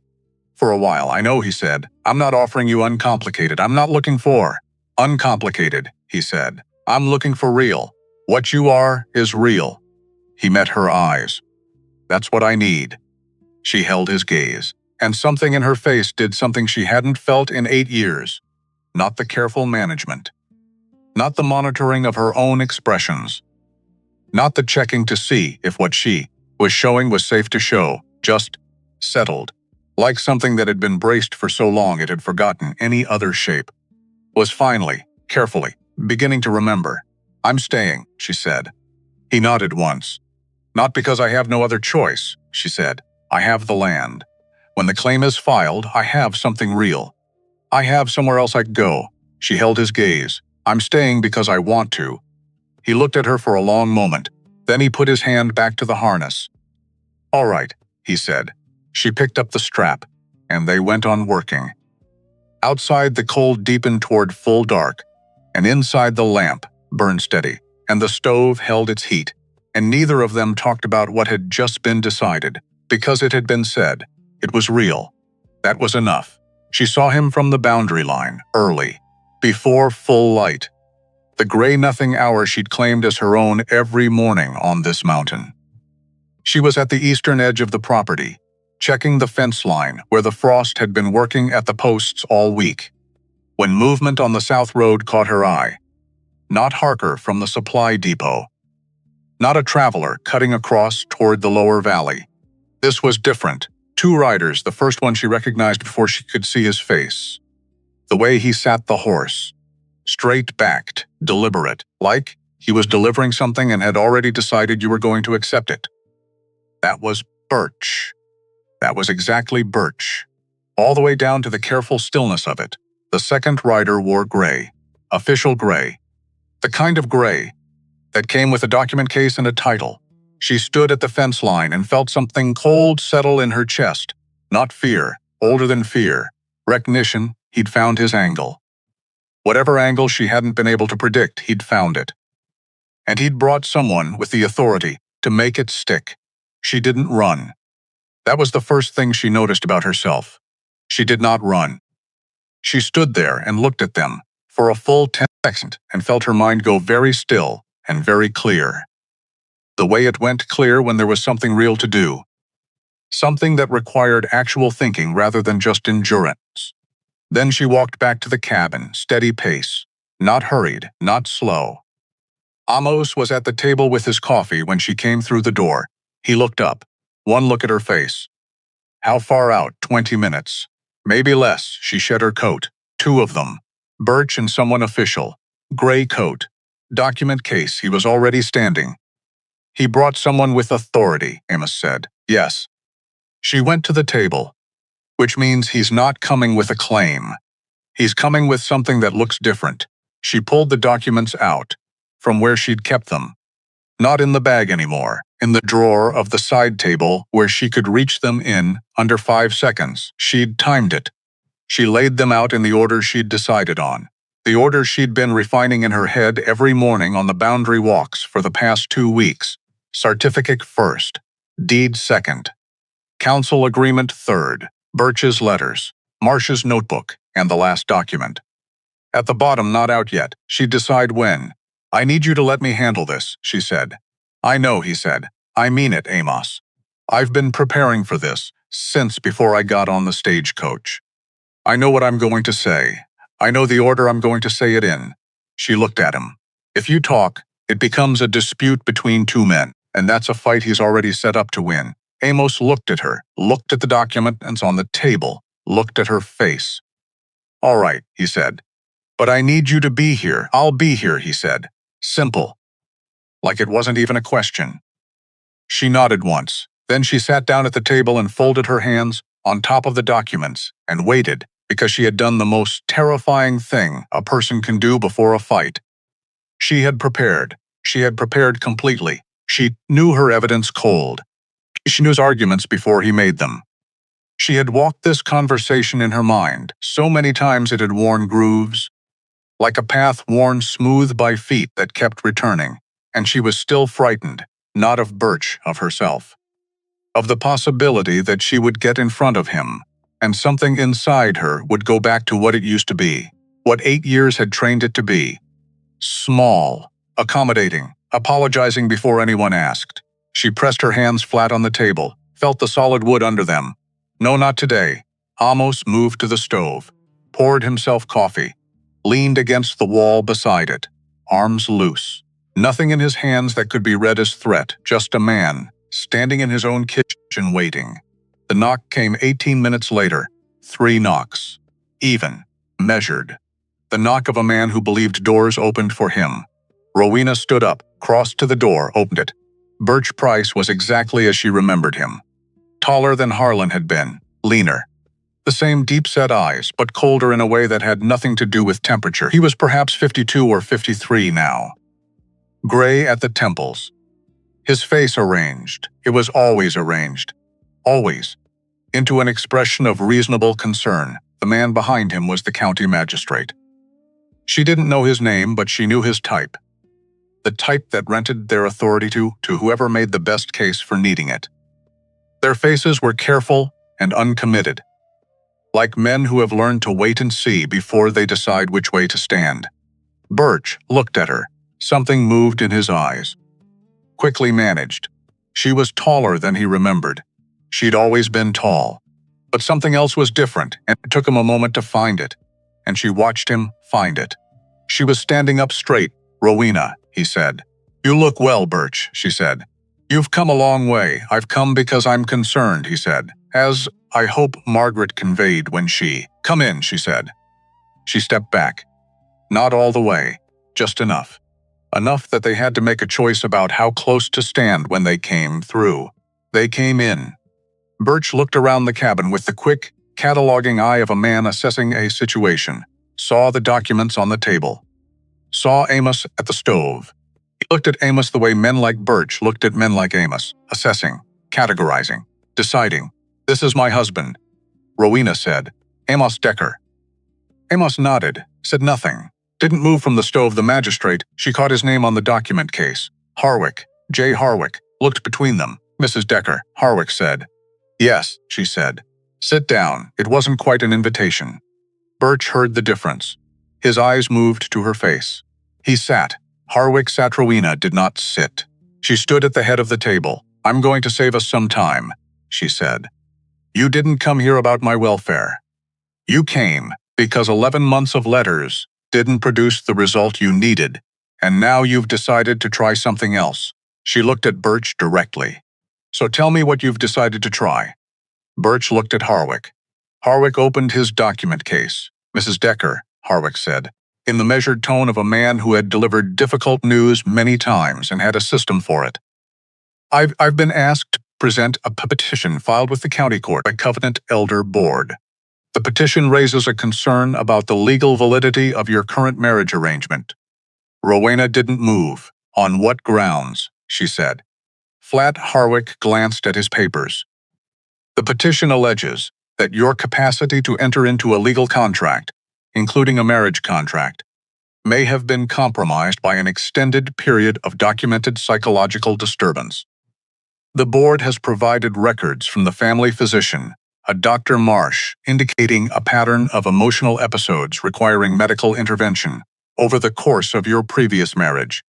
Silence. She heard it. She heard exactly what he'd done. 8 years of Dr. Marsh treating her injuries. 8 years of documented harm. And Birch had taken those records, the official ones, the ones filed at the practice, not Marsh's private notebook, and reframed every single entry. Every injury she'd explained away. Every excuse she'd given, every time she'd said I fell, or I was clumsy, or the horse startled me. He'd taken all of it and called it mental instability. He'd taken her suffering and made it the proof that she wasn't capable. Elegant, she'd known he'd find something elegant. She breathed in, breathed out. Mr. Harwick, she said. How long have you served as county magistrate? Harwick blinked. 11 years. Then you know that a petition alleging mental incapacity must be supported by current evaluation, not historical records. Not a physician's notes from a previous marriage, a current independent evaluation by a licensed examiner. Harwick's expression shifted slightly. The board's position, Birch said, smooth and immediate, is that the historical pattern of documented disturbance creates a sufficient basis to what? She said. He stopped. To what, Birch? She said again. To declare me incompetent? On the basis of records from a physician who treated me in a different county under your brother's oversight. She picked up the first document from the table. Let's talk about those records. She laid the marriage certificate down in front of Harwick. My name and Harlan's name appeared jointly on the deed to the Price property, she said. My signature is required for any legal transfer of that property. The succession arrangement that the board is operating under was made without my knowledge and without my signature, which means under territorial inheritance law, it has no binding force. She laid the deed beside the certificate. Harwick looked at it. The board's arrangement, Birch said, still smooth, was made with Harlan as the property's primary. Joint, she said. The word on the deed is joint. He stopped. She picked up the council agreement. Set it down in front of him. This is the document your board signed with Harlan in the 3rd year of our marriage, she said. I'd like you to look at the signature lines. He looked. Harlan signed, she said. 3 board members signed. I did not sign. I was not present. I was not informed. She paused. Whatever you believe this arrangement entitled you to, it was built on a foundation that excluded the person whose signature it required. Birch's jaw tightened, almost imperceptibly. The incapacity petition, he said, addresses exactly that issue. If your capacity to enter legal agreements was compromised during the marriage, then your absence from the agreement is less relevant then. Then what? She said. Then the reason I wasn't present. Then the question of who decided I didn't need to be. She picked up the first of his letters. You've been writing to me for 11 months, she said. I'd like Mr. Harwick to read these. She set all 3 letters in front of Harwick. He read slowly. He read carefully. She watched his face move through the letters. And when he got to the 3rd one, the one where the language had stopped performing concern and started simply outlining terms, she watched something change in his expression. Not dramatically, just a small recalibration. The recalibration of a man who has just realized that the situation he walked to is not the situation he thought he was walking into. These letters, Birch said. looking at Harwick, represent the board's sincere attempt to. Mr. Harwick, Rowena said. Harwick looked at her. I'd like you to read one more document, she said. Before anything else is said, she picked up Marcia's notebook, opened it to the page she'd marked. The page with the third year. The year the board had made their arrangement with Harlan. The year she'd come into Marcia's office, twice in 4 months, with injuries that didn't match the explanation she gave for them. She laid it in front of Harwick. Dr. Marsh kept private notes alongside his official records, she said. These are not the records the board provided to you. These are Dr. Marsh's own clinical observations, kept in his personal notebook, documenting his professional assessment of what he saw during each of my visits. Harwick read. The cabin was silent. Outside, the wind moved through the timber, and the horses shifted in the lean-to, and somewhere up the ridge, something cracked in the cold. Just a branch. Just ice. Nobody flinched. Harwick set the notebook down. He looked at Birch. Birch was very still. His face was still arranged, still composed. But something underneath the arrangement had changed. She'd been watching his face for 8 years of family dinners and Sunday services, and the particular performance of public concern that the Price family had built their reputation on. She knew every millimeter of what control looked like on a Price face. She knew when the control was working, and she knew when it was working harder than usual. These notes, Birch said carefully, represent one physician's subjective interpretation. His clinical observations, she said, dated, signed, noting specifically where his findings were inconsistent with my stated explanations. Inconsistency doesn't. And Rowena picked up the last document, not the notebook, not the letters, something else entirely, smaller, folded twice, different handwriting from everything else on that table. She set it in front of Harwick without unfolding it. Before I left, she said, I went through Harlan's papers. He kept everything. Letters, contracts, correspondence he considered useful. She paused. I found this in a locked box in his study. I had a key because I had been the one cleaning that study for years. Birch looked at the folded paper. His face didn't change, but his hands did. One small movement, a tightening of the fingers on the arm of the chair that he stopped almost immediately. She watched him stop it. This is a letter you wrote to your brother, she said. 5 years ago. I'd like Mr. Harwick to read it. Harwick looked at her, then at Birch. Then he picked up the letter and unfolded it. He read it. The cabin was completely still. The letter was precise, methodical. Written in Birch's own hand, a lawyer's hand, narrow and controlled. It outlined how to maintain legal and social authority over a wife, with what Birch called anomalous physical characteristics. It recommended using her size as justification with the elder board for what it called corrective management. It described how to structure the land succession arrangement so that a widow could not exit the community without losing everything. And it contained one other sentence. One sentence that had made Rowena's hands shake when she'd first read it alone in Harlan's study. 14 months ago, 3 weeks before the horse kicked him, Harwick read that sentence. He set the letter down. He did not look at Birch.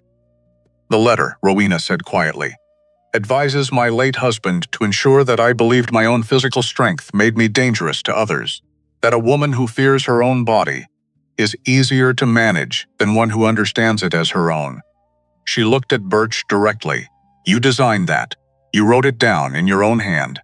5 years before your brother died. Silence, that letter, she said, is the architecture of everything that followed. The board's arrangement, the land claim, the incapacity petition you filed this week. She paused. All of it traces back to that letter. And that letter is in my possession. And now Mr. Harwick has read it. Birch's face was still arranged. But the arrangement was working very hard now, Rowena, he said. Go home, Birch, she said. She turned to the magistrate, Mr. Harwick. The petition you've been asked to file alleges that I have a documented history of psychological instability. The records supporting that allegation come from Dr. Marsh's official files. The notebook in front of you is Dr. Marsh's private record of what he actually believed was causing the injuries he treated. She paused. If the petition moves forward, if it becomes a formal legal proceeding, both sets of records will be entered together. In the same proceeding, she looked at Harwick steadily. Which means the question the court will have to answer isn't just about my capacity. It's about what the Covenant Elder Board knew and when they knew it, and what they chose to do with that knowledge. Harwick looked at the notebook, looked at the letters, looked at the deed, and began, very carefully, very deliberately, to close his document case. Birch saw it. James, he said. Harwick looked at him, said nothing. The nothing said everything, Rowena, Birch said. His voice had dropped the pastoral warmth entirely. Just a flat, factual tone now. The voice of a man who had decided to stop performing. You're making this more complicated than it needs to be. Am I? She said. You could come back. Bring whatever settlement you feel is fair from the property. The board would be reasonable. Reasonable, she said. Yes. The way they were reasonable for 8 years while your brother, Harlan, is gone, he said. Yes, she said. He is. Silence. Go home. Birch, she said. He looked at her. Tell the board that the succession arrangement is void for lack of my signature. Tell them the property reverts to me, under joint inheritance law. Tell them the incapacity petition has no foundation that would survive the introduction of Dr. Marsh's private notebook. She paused. Or stay. And let's see what a county court makes of all of it together. She tilted her head, just slightly. Your choice. Birch stood up. He was still composed. She'd give him that. He put his hat on, with measured deliberateness of a man who needed to maintain the appearance of a man who had not just lost something. He looked at Amos. Amos looked back. Amos had not moved from the stove, had not spoken a single word, had simply stood there the entire time, present, steady, solid, like a wall that happened to be a person. Not threatening, not performing anything, just there, a fact in the room. Birch looked at him. The way men like Birch looked at men like Amos, when the calculation had just changed, and they were revising the assessment, and they didn't like what the revision told them. Amos looked back with the expression of a man who has nothing to prove and knows it. Birch looked away first. He walked to the door. He opened it. He did not look at Rowena again. He walked out. Harwick followed. Document case closed and clasped. He looked at Rowena once as he passed her. Not at Birch, not at Amos, at her. And in that look there was something she hadn't expected from a county magistrate. Something that might have been, almost, an acknowledgement. Then he was through the door, and the door closed. Rowena stood at the table with her hands flat on the documents and listened to the sounds of 2 horses crossing the yard. The slow, deliberate sounds of 2 men departing, not hurried. Because hurrying would have admitted something they weren't willing to admit. But leaving. She counted to 30. She made it to 22, her knees bent. She sat down. Both hands came up and covered her face. And the sound that came out of her was not crying. Not exactly. Not the careful, suppressed sound she'd learned to make in the small hours of the Price house when she was sure Harlan was asleep. This was different. This was older. This was 8 years of a particular kind of compressed airless carrying. All of it. The documents and the notebook and the letters. And the 11 months of Birch's correspondence. And the 8 years before that. Coming through a gap all at once. Like water through a crack in ice. She heard Amos move. 3 steps. That was all. He didn't touch her.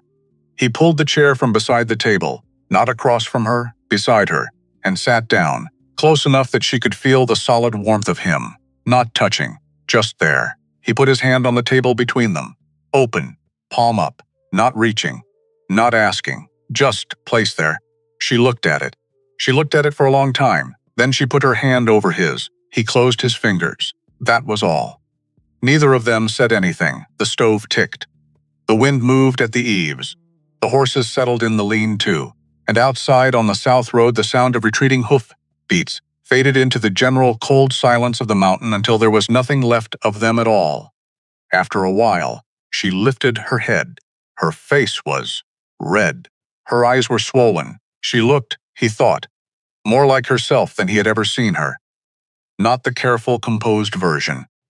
Not the version that monitored its own expressions and rationed its words and positioned itself, so there was always a clear line to the door. This was something past all that. Something that lived on the other side of having nothing left to manage. "He'll go home," she said. Her voice was rough. "Used, yes," Amos said. "The board will drop it. It's not worth what it would cost them publicly." "No," he agreed. "It's not." She looked at their hands on the table. She didn't pull hers away. "I wasn't afraid of him," she said, and there was something wondering in it, like she was discovering it in real time. "I was afraid I wouldn't say it right, that I'd get in front of him and lose it. All the preparation, and I'd just—" She stopped. "But I wasn't afraid of him," he looked at her. "You were never afraid of Birch Price," he said. "You were afraid of what he represented. The whole weight of it. 8 years of being told the system was against you. And you sat down at your own table and used the system and you sent him down the mountain." She was quiet for a moment. "Yes," she said. "I did." She pulled her hand back. Not away, just back to herself. She sat up straighter and looked at the documents still spread across the table. "I need to file the inheritance claim," she said. "Formally, with the county land office. Before Birch has time to try anything through other channels. I can take you to Greywall Crossing when the road is clear," he said. "There's a notary. The county recorder comes through on the 3rd Tuesday. How far is the 3rd Tuesday? 4 days, she nodded. Already calculating, already planning. Already 3 steps ahead of the thing that had just happened. He stood up and went to the stove and poured coffee, fresh. He'd made a new pot at some point during the confrontation. She hadn't noticed he'd done it quietly, and set a cup in front of her. She wrapped both hands around it. "Thank you," she said. He sat back down. "For the coffee?" "For standing there," she said. He was quiet. "You didn't say anything," she said. "You didn't step in. You didn't try to answer for me or argue on my behalf or make it yours to solve." She looked at him. "You just stood there. You didn't need me to say anything." "No," she said. "But I needed you to be there." She held his gaze. "There's a difference." He looked back at her. He knew that difference. He'd been learning it in this cabin for 26 days, and he knew it the way he knew the mountain. Not from study, from presence, from being here, from paying attention. "Yes," he said, "there is." She slept that night without moving. He knew because he heard the cabin all night. That was his way, had been since Thomas, lying half awake, listening to the sounds that told him the world was still in its right shape, and the sleeping room was quiet. No movement, no sound of someone shifting against old tension. No creak of the door, just quiet. The quiet of someone who had set something down and could finally rest without it. The 3rd Tuesday came cold and clear. The road to Greywall Crossing had been frozen hard for 3 days. Hard enough that the wagon moved faster than usual. The runners, the packed surface, and holding it without the usual lurching fight. Rowena sat beside him on the bench. She had the documents in the inside pocket of her coat, all of them. She'd spent the previous evening organizing them again. Not because they needed reorganizing, but because she needed to hold them one more time. Check that everything was there. That this was real. It was real. She watched the mountain slide by on both sides. And she did not watch the tree line. That was new. She noticed it about 15 minutes into the ride. That her eyes were on the road ahead, on the sky, on the particular way the cold morning light came through the timber at this angle, and turned the snow blue, not on the trees, not cataloging what might be in them, just looking. Greywall Crossing was 36 buildings, and a main street that the wind walked down without being invited.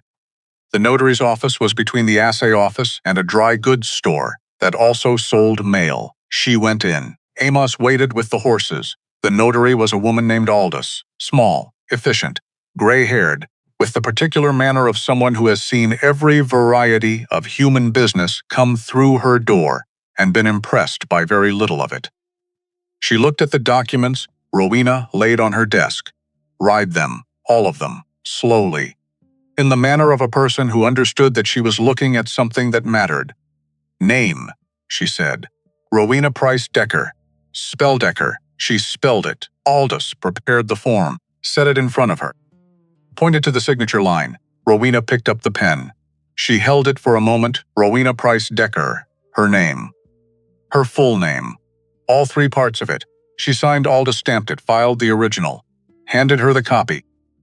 "That's registered," Aldous said. "County office has the record as of today. Anyone contesting the inheritance will need to file a formal challenge in the county court within 90 days of this date." "Thank you," Rowena said. "Good luck to you," Aldous said. And she said it in the way of a woman who had read enough documents in her career to understand when luck was deserved. Rowena came back outside. Amos was at the hitching post with the horses. The roan mare was restless in the cold. He had one hand on her neck, talking to her quietly, and the mare had settled the way she always settled when he did that. He turned when the door opened. She handed him the copy. He looked at it, the stamp, the date, her name. Then he looked at her. "How does it feel?" he said. She thought about it honestly. The way she'd been learning to think about things on this mountain. Without the reflex answer. Without the careful management of what she showed, like something that was mine, she said. "That I got back." He folded the document, handed it back to her. She put it in her inside pocket, against her chest, where she could feel it. He clicked to the horses. They started up the mountain road, and she sat beside him with her shoulder, an inch from his, and for the first time since, she'd stepped off a stagecoach in Greywall Crossing and walked into a life she hadn't been able to imagine yet. She did not watch the tree line. That evening they worked. Not because there was anything urgent, not because the list of tasks demanded it, just because it was evening, and they were people who worked, and the harness still needed finishing, and the winter wasn't halfway done yet. She sat across from him at the table, picked up the strap she'd been working before Birch, before the documents and the confrontation and everything that had happened in between. She worked oil into the leather. He worked on the buckle end. The lamp burned between them. The stove ticked. After a while, she looked up and found him watching her. Not the careful watching of the early days. Not the monitoring of something fragile. This was different. This was the look of a man who has found something he wasn't expecting, and is still in the early stages of understanding the fact of it. "What?" she said. "Nothing," he said. "Just thinking." "About what?" He was quiet for a moment. "February," he said. "I used to dread February up here. The dark and the cold and the length of it, the way it pressed down on everything." He looked at the maps on the far wall, then back at her. "I don't think I'll dread it this year." She looked at him for a long moment. Something moved through her chest. Not the sharp, braced thing that had lived there for 8 years. Not the tight anticipation of what came next. Something softer than that. Something with space in it. "No," she said. "I don't think I will either." She went back to the leather. He went back to the buckle. The fire burned. The mountain held them. Later, when the lamp was burning low, and the stove had settled into coals, and the work was done for the night, she closed the leather strap she'd been conditioning and set it on the pile. She stood up, crossed to her room, stopped in the doorway. "Amos." He looked up from the map he'd been updating. "Thank you," she said. "Not for any one thing. For all of it." He looked at her steadily. "Same," he said. She looked at him for one more moment. Then she went into her room. Outside, winter settled its full weight over the mountain. Over the timber and the frozen creek and the south road, where Birch Price's tracks were already disappearing under new snow. Inside, the stove burned down to coals and held its heat. 2 people slept without fear on the same side of the same walls. The mountain kept its silence, and the silence was full.